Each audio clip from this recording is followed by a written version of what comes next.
Learned with sedimentary rocks, erosion is the transportation of sediments that were broken up rocks from the process of weathering. There are a number of things in nature that can transport or erode material. For instance, gravity does a great job of just pulling material downhill. Gravity is the cause of landslides and mudslides and rock falls. Gravity can cause houses to get pulled downhill. We also have rivers.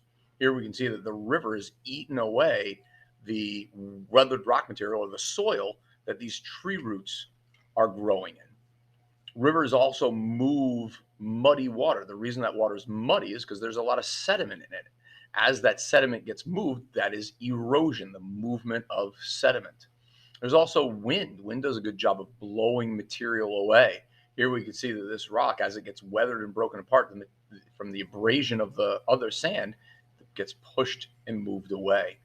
Glaciers do a great job. This glacier, as we look at the all over this glacier, you'll notice that it looks dirty. And that's because glaciers are full of sediment, everything from fine powder to massively large boulders. So glaciers do a great job of eroding or transporting material, as well as waves. When waves hit the shoreline, they usually don't hit directly at a perpendicular, they hit at an angle, and that moves the material along the shoreline. Our focus today is going to be on rivers, specifically how a river's velocity affects stream erosion. One of the things I want you to understand is that the fastest part of the river is going to be in the middle of the river, just below the surface. There's going to be friction with the banks of the river and on the side, and there'll be a little bit of friction also with the atmosphere, the air up there. So the fastest velocity of a river is going to be a little bit below the surface in the middle of the stream.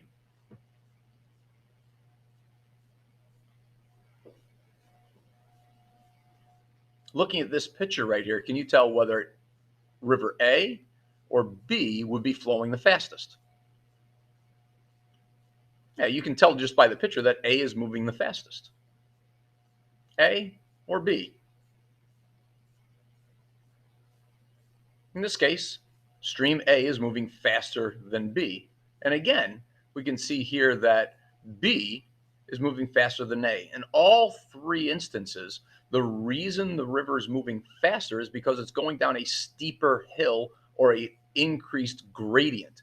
The faster water is going to move when there's a steeper hill. That's not a surprise at all. If we increase the gradient, and gradient means steepness, we'll increase the velocity of the water. So the fastest water is always in the middle, just a little below the surface, and the fastest, and if we increase the gradient, that will increase the velocity of the river.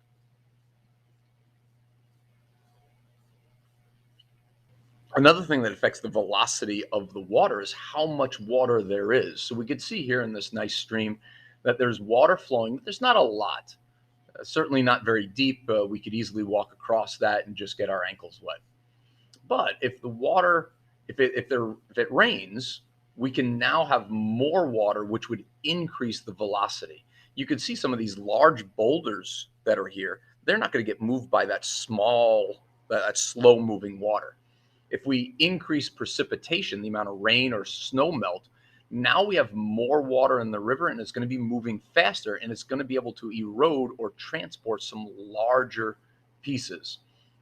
You would imagine that first stream, that very small pebbles or sand might get moved along. Here, we can imagine some pebbles and sand easily being pushed by this water because it's moving faster. The reason it's moving faster is there's more water.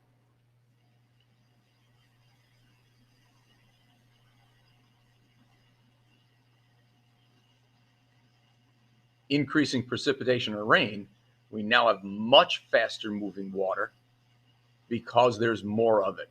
We call the amount of water flowing through a river the discharge. Here we can see a river that changes its discharge over time. Usually just a small little stream next to this parking lot. Over time, this river increases its discharge or the amount of water, therefore increasing its velocity to the point where it overflows and actually moved some of these cars out of the way.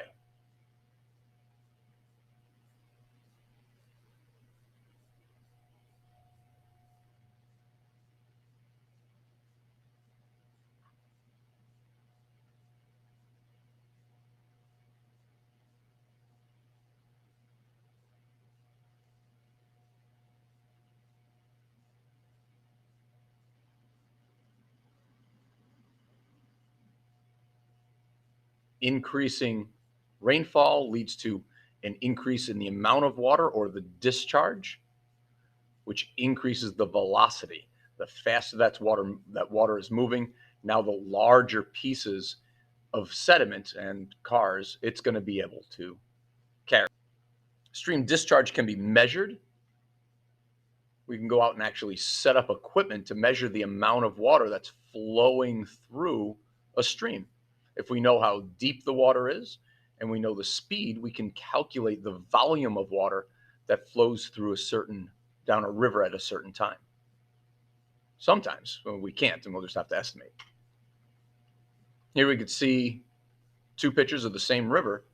Notice in the top picture, there's very little water, the water's moving slowly, and the bottom, more water moving a lot faster.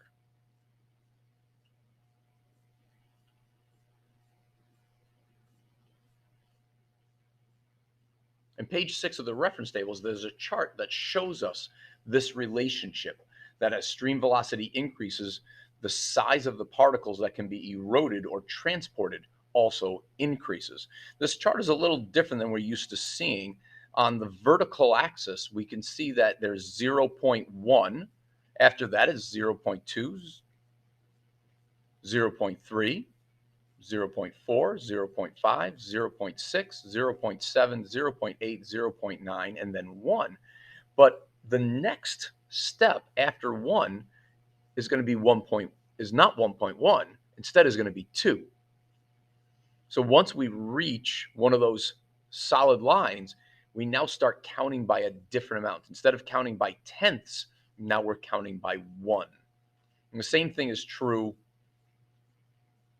not only here on this chart. So if we look at this, there's 1, there's 2, 3, 4, 5, 6, 7, 8, 9, 10.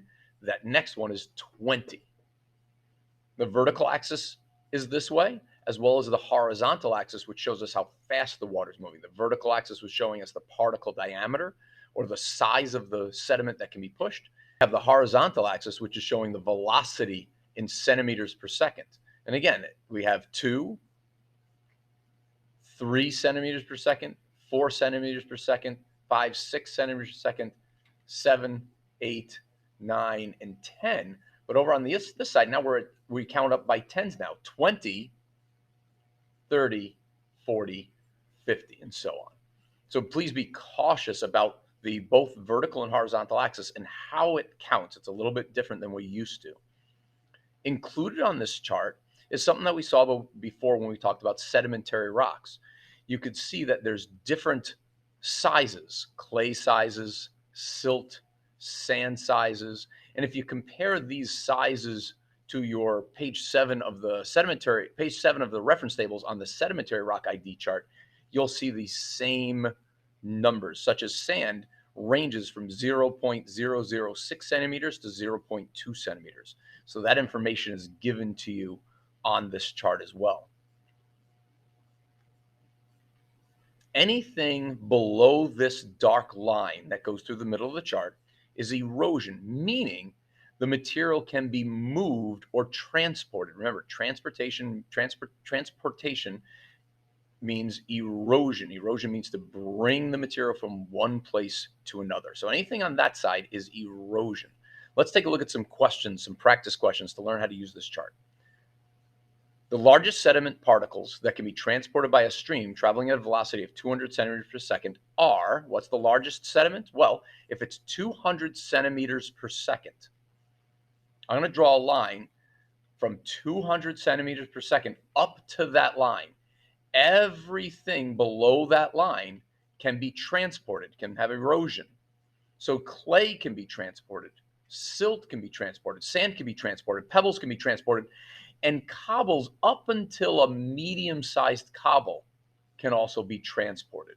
So the largest sediment that can be transported is cobbles, or choice B. Second question, the largest particles that a stream deposits as it enters a pond are 8 centimeters in diameter. The minimum velocity of the stream is approximately. So notice we're given the size of the particles now and where to find the velocity. So if it's 8 centimeters in diameter, that's going to be right there. Remember, these numbers count by ones: 1, 2, 3, 4, 5, 6, 7, 8, between 1 and 10. We go over to the line. What size pieces do we see? Well, we see the small cobbles, which would hit a little bit to the left of that line. That line is the 200 line. So maybe we're guessing around 180 or so. And also, you'll notice that the tick marks on the bottom and the tick marks on the side, tick marks on the bottom and the tick marks on the top match up. So it's easy for you to draw a line when we're trying to find exactly where something is hitting. 3, a stream flowing at a velocity of 75 centimeters per second can transport. If it's going 75 centimeters per second, what material can it transport or erode? Transport and erode, synonymous. So I find 75 centimeters per second, and it can erode anything up to that line. So it can erode clay, silt, sand, and most pebbles. Our choice would be C: pebbles, sand, silt, and clay. 4, what is the minimum water velocity needed in a stream to maintain the transportation of the smallest boulder? So again, it's asking us to find the speed. The size is not given in centimeters, but is the smallest boulder. So let's find where the smallest boulder is, right there. Smallest boulder, how fast does the water need to be moving in order to transport that? Well, we draw the line down from smallest boulder on down, and we see that it's hitting 200 centimeters per second. So now we need a velocity that would transport cobbles, but not transport boulders. Well, there's cobbles, there's boulders. So there's not much that fits into that area right there, but maybe something around 180, 190 centimeters per second. It's pretty close. All right, there's your notes for page 35 in your green notebook.